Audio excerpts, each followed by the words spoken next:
Here, there are dozens of important stories that the mass media ignore. They show up mainly in small publications or in local newspapers and broadcasts. They expose shady conduct by high officials, by the military, by the CIA, by the press itself. They uncover hidden dangers and warn of crisis to come. Knowing about these stories could change our lives, or maybe even save them. I'm Bill Moyers. Every year, these little-noticed but important stories are tracked by a group called Project Censored. Just this week, Project Censored released its list of the 10 best censored stories of 1990. In our broadcast, we'll look at its latest report and talk to some of the journalists, writers, and activists who dug up the news we never knew we didn't know.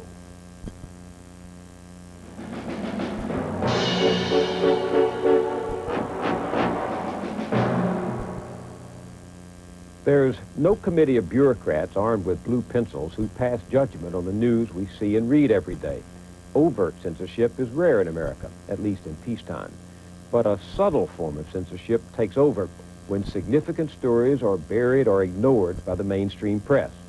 There are many reasons for this neglect. Editors think some issues are just too dull to sustain public interest, or will offend the high and mighty, or require too much money, time, and space to explain. Project Censored calls attention to these stories in the hope of critiquing media performance and providing readers and viewers with information we need to make decisions as citizens. The project is based at Sonoma State University in Northern California. There, the founder has set up an exhaustive process for seeking out, researching, and publicizing these stories. Originally, when I started the project 15 years ago, we had to search the stories out ourselves, but now we get nominations from across the country, from librarians, from journalists, from educators, general public, who send us the stories. And this last year, the best censored of 1990, we got over 600 nominations. Communications professor Carl Jensen directs Project Censored. We have a class of students at Sonoma State University, advanced students in communication studies, who go through the stories. We have a set of criteria that we look at. We winnow those 600 down to 25, which is a difficult process, as you can imagine, and based on such things as how important is the story, how well documented is the story, how reliable is the source, how much media coverage did the story get. We take those 25, we write up a one-page synopsis, and we send it out to a panel of judges across the country who are media experts of one sort or another, who then select the top 10.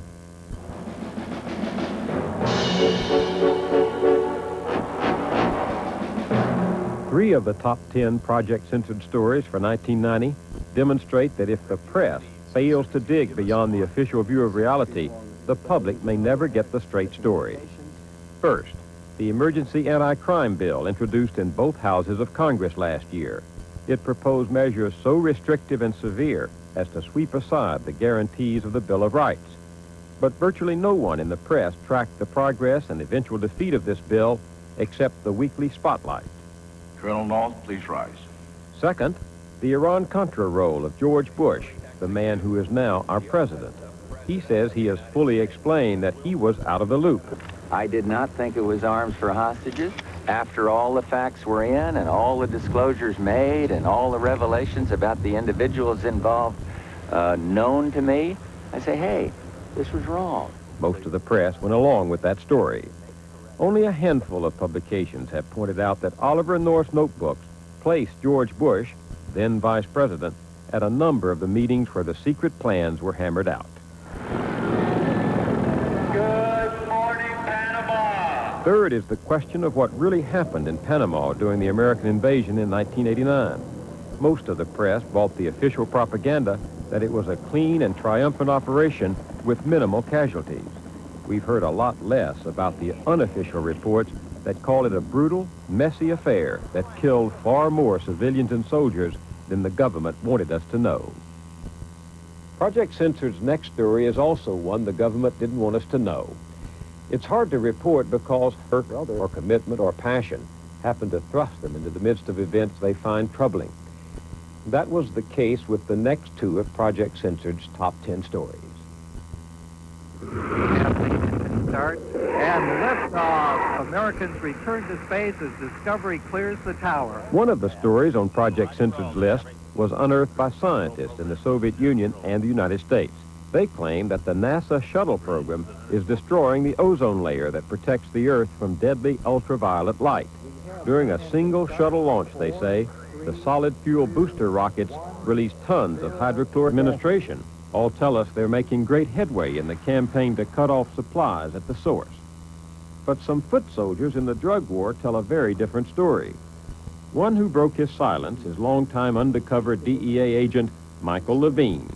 The war on drugs is a fraud, he says, sabotaged by infighting, incompetence, and subterfuge. Its real successes have little to do with drugs and everything to do with political advantage. Project Censored found that the drug war generals have all but ignored this reality. While Levine's new book, Deep Cover, has made the bestseller list, not a single high-level official will come on television to discuss his charges with him. Don't you believe, I know I believe, that the president, William Bennett, wanted to win the drug war? Wanted to stop drugs coming into this country?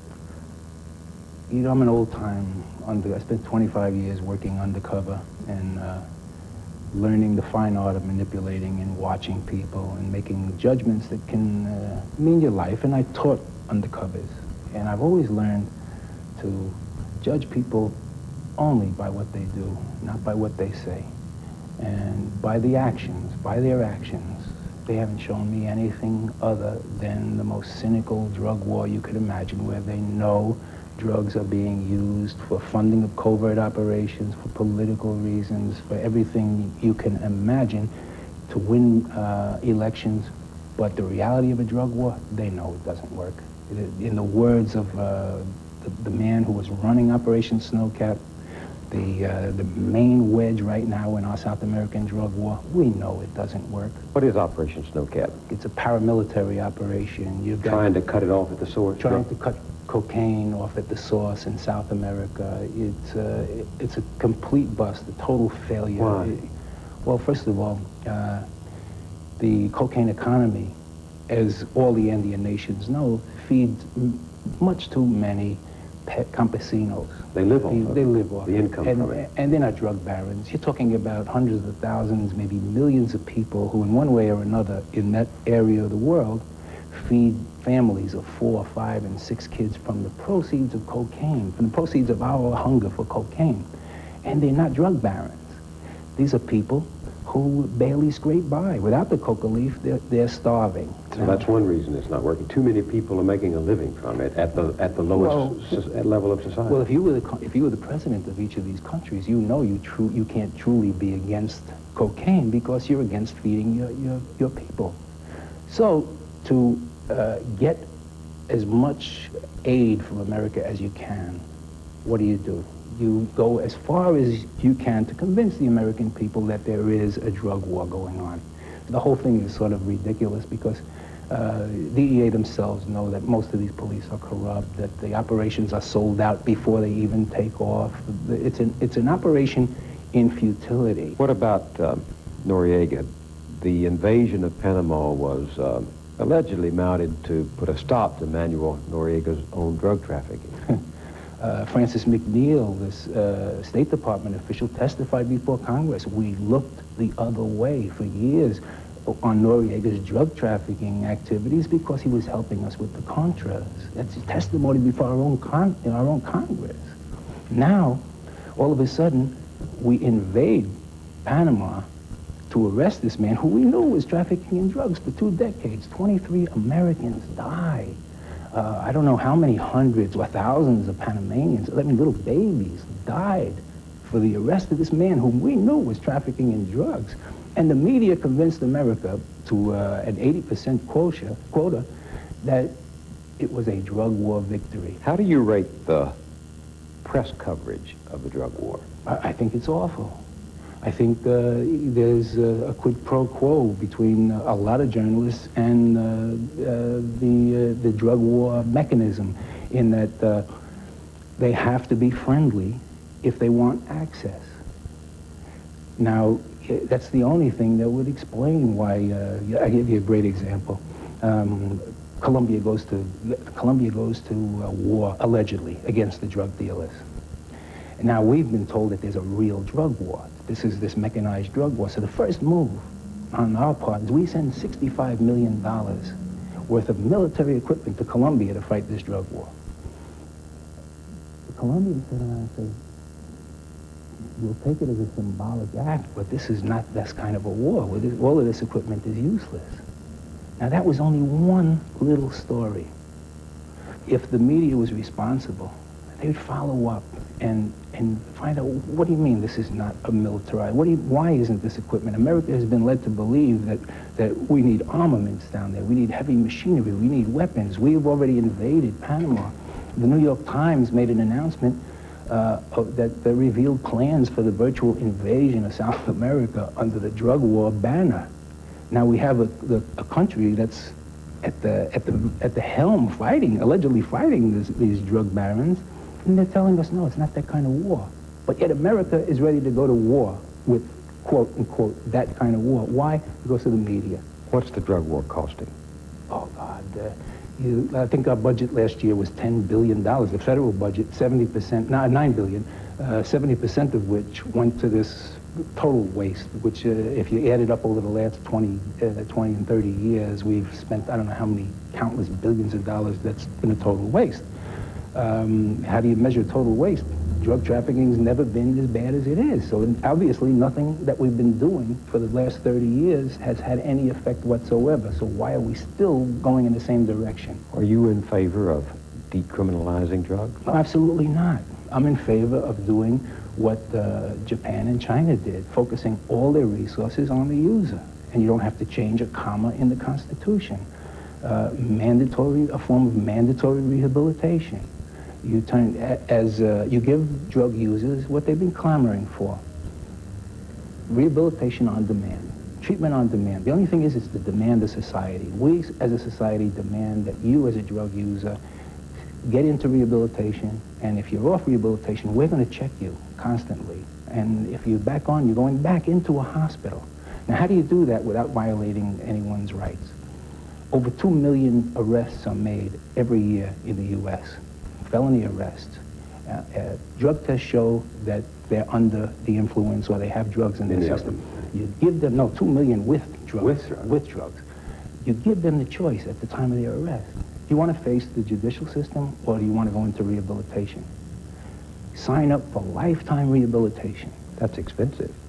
Not anymore. In any way you measure it. Look, the figure I heard is that the average hardcore drug user is arrested 10 or 12 times before he does any time.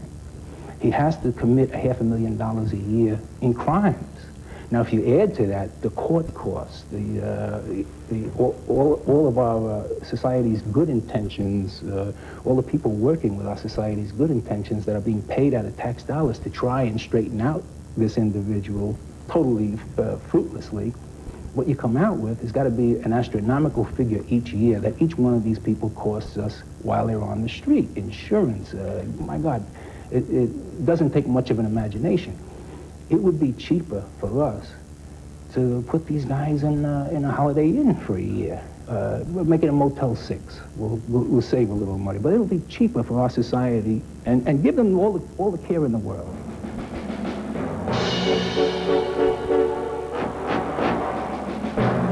One of Project Censored's top 10 for 1990 grew into a rather different story. Across the Rhine River in 1945.